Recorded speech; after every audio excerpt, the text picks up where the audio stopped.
Mismong si Major General Alan Hambala, ang commander sa 10th ID, ang nagtaod sa medalya isip award tungod sa ilang dedikasyon. Si Hambala sab ang nitaod sa medalya sa Working Dogs nga ilang kaabag sa search, rescue, and retrieval operation sa Masara landslide. Dako ang kontribusyon sa mga ero aron matud-an kung asa nalubong ang mga survivor og patay sa mitabon nga yuta. 109 ka mga sundalo nga miyembro sa 525th Engineer Combat Battalion, 10th ID Emergency Response Company, 25th Infantry Battalion, 11th Regional Community Defense Group ug ang kaabag nila nga mga ero ang gipanghatagan og awards.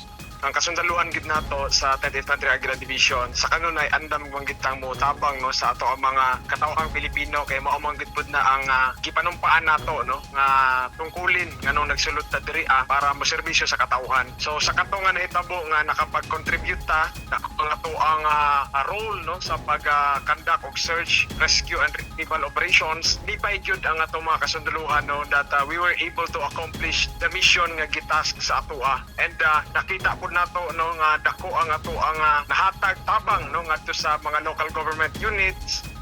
Nagpadayag sab sa iyang pagpasalamat si Hambala sa mga sundalo nga misakripisyo ug maayo alang sa mga nanginahanglan. Sa pinakaulahing report, misaka na sa 98 ang na-retrieve nga patay sa landslide sa Masara. Naplastar na sab ang lugar nga kabalhinan sa mga residenteng apektado alang sa imuntar nga tent city sa Barangay Elizalde sa Mako. Nanguli na sab sa ilang mga unit ang ubang rescue team human ang gihimong debriefing ug send-off ceremony.